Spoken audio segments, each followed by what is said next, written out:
Yeah. Sorry for abandoning you guys for about 6 weeks. But that'll probably be 7 weeks now.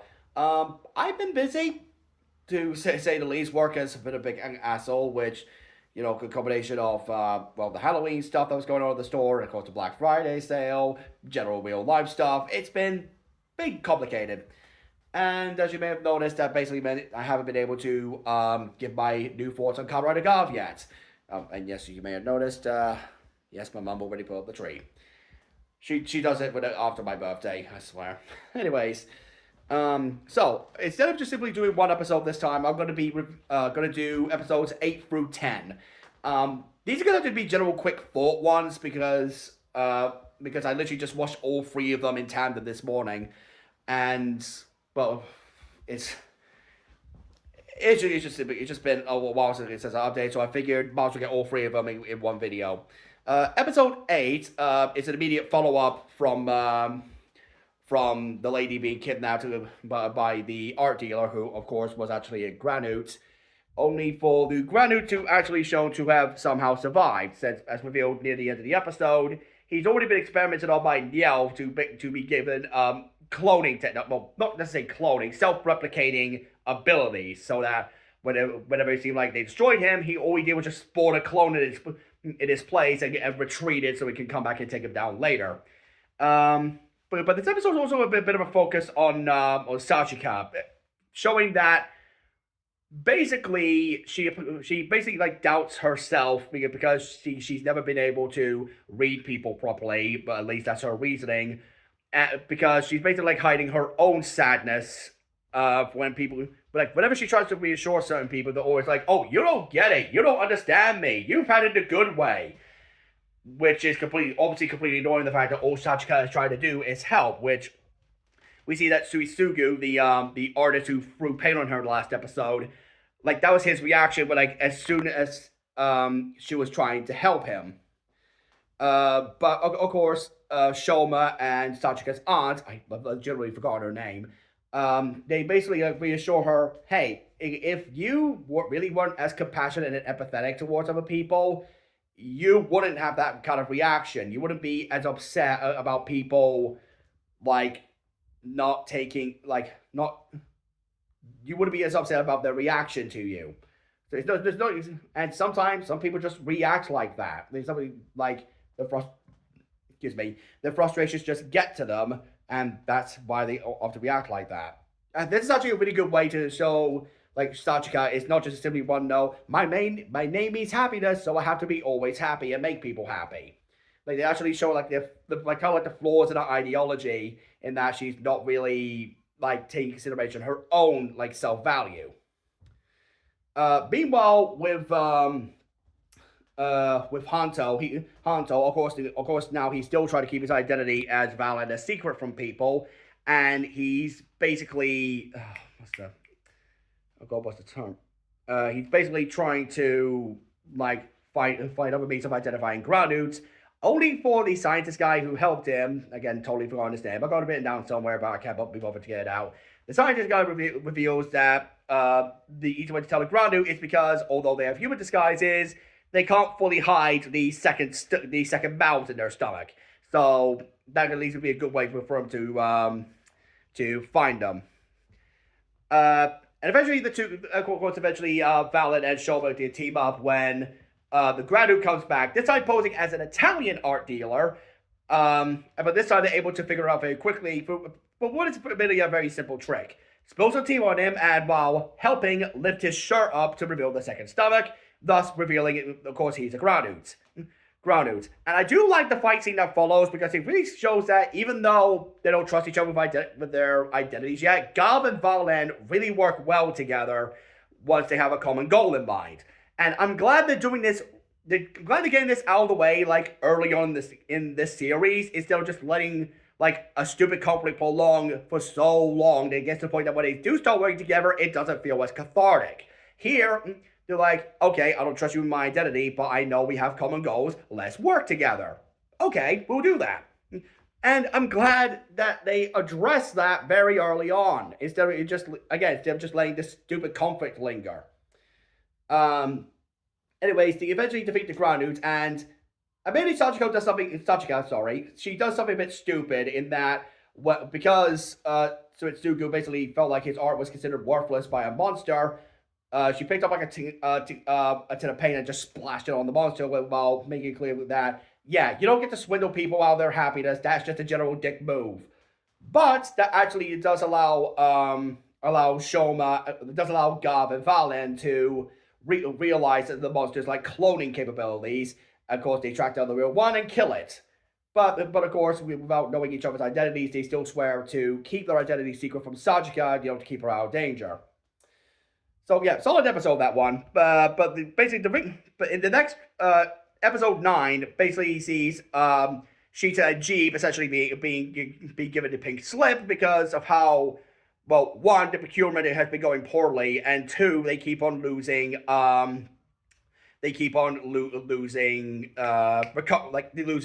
freelance agents to get more people. It also doesn't help that they unintentionally reveal the existence of Red Gavv to Longo, because Longo's got news of Valen's existence, just not Gavv's. Gavv's, and when they accidentally let that slip, that's what ultimately gets them fired, though they do later ask for another chance. I'm trying to remember specifically what happens in this episode, in episode 9. I just immediately watched it, and it's already gone from my memory. Isn't that silly? I'm gonna have to bring it up online. Give me a second. Let's see. Gavv episode 9. There we are. Oh yeah, that's one. It's a Halloween episode. Is it? Yeah, it's a Halloween episode. Wait, I thought that was episode 10. That one.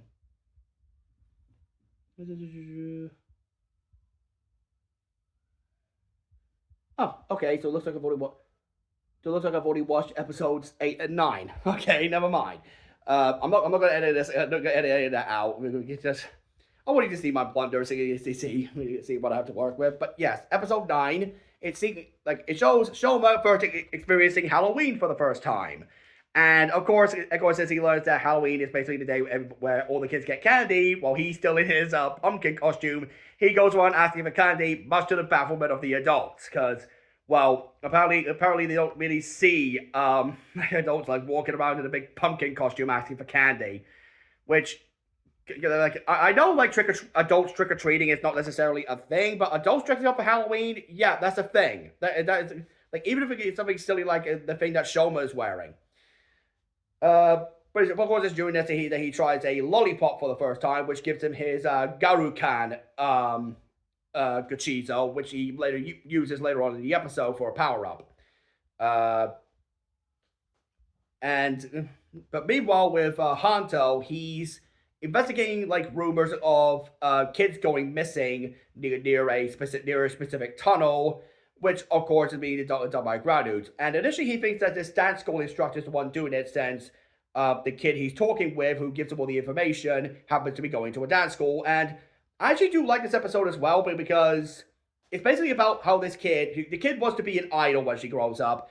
She basically like doubts her own worth because she doesn't see herself as on par with the other kids, because she's either sometimes times to move poorly, or but I think that's the main thing. It's just mainly timing issues with the dancing, and she basically considers quitting on that dream.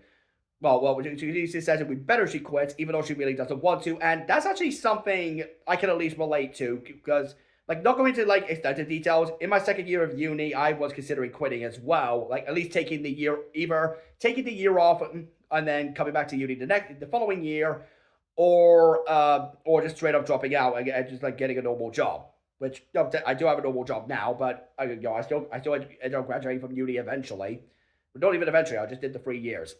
But I can understand like that sense of like self-doubt and feeling like what you're doing is ultimately worthless because if you're not really improving. And Hanto basically are like, hey, if so long as you want to improve, you just have to dedicate yourself to improving. It's not just a matter of like comparing yourself to other people. You have to think about what you want and who you want to be, which is a good lesson to teach like someone as young as that kid. because again, she's in a dance school with a bunch of other kids. So yeah, at least you can listen about self worth and valuing yourself over the skills you have. Uh, Eventually, he is able to find the ground. He initially thinks it's the dance instructor who's doing it. It's not. The dance instructor is just wearing like a body warmer because he's having really bad indigestion, and he was simply following one of the other kids just to make sure that she doesn't get taken. Uh, but in encountering the monster, he basically realizes that the monster was actually a guy in front of a patisserie who was just giving out candy because another kid was eating one of the candies from there earlier and just happened to drop the bag, but he was almost caught. So yeah, I mean, I admit I kind of called that. Like I said, as soon as I saw the patisserie guy, I was like, yeah, he's the Groundhog. Like they're trying to play it up. Obviously, they're trying to do like the misdirection thing with the dance teacher, but it's like I could tell. Like I could just immediately tell. I've seen Kamen Rider do this misdirection kind of thing so many times that I can literally predict it. But when he goes to investigate the patisserie where he found the guy, he finds nothing. Like he literally just finds like a big empty space where the shop used to be, and otherwise no one's really questioning how a shop just straight up and disappears like that. And it's not a case of a thing was put over their head to make them not forget the store was ever there. No, they acknowledge the store was there, and they're like, oh, well that's gone. Ain't that weird? Like no overreaction. I guess people on Toei Earth are just so used to weird shit happening that they don't even bother questioning it. Now, as for Showa's Garukan form, it's basically like this super heavy armor that makes him invulnerable to certain laser attacks because Jeep and Sheeta basically try to get like back into the good wishes of the rest of their family and basically ask for one more chance to take down the Red Gavv. And they basically get like these superheated blasters which melt all of Shoma's other forms, like instantly melts Chokodan, instantly melts the marshmallow one, instantly mostly melts his poppy gummy one. But then he brings out the Garukan form, which since lollipops don't really melt, it basically gives him like a super armor. Even though when exposed to heat, the lollipops normally get all sticky, even if they don't necessarily melt. But no, that's neither here or there. Point is, gives him super armor and allows him to turn his bike into his quad bike form, which then transforms into a giant pair of Gatling guns, which he uses to take down the agent that trapped him. Which, okay, that's actually legitimately kind of awesome. Like him using the giant Gatling gun form from his bike. His armor form, I actually do like the design of it. It looked, although with the giant lollipop just plastered on his face like that, it does kind of bring to mind the what are they called? The time machines from Zio. And honestly, the less I'm reminded of Zio, the better. So yeah, that's episode 8 and 9. The generally good episodes of these ones, and filled with a bit more nuance for some of the side characters, as well as giving Hanto plenty of focus as well. So I'm going to be starting on episodes 10 and 11 soon. I think my mom will be on her way home soon, so I can't really be recording for a little bit. I have another day off on Sunday. I don't know if I'll be able to record anything on Sunday since episode 14 of Gavv is coming out, but either way, I'm really sorry for the delay. I'm going to try to release these episodes as quickly as I can. I do have a few other days off next week, so maybe I'll see if I can get some more videos out. All right, see you guys later.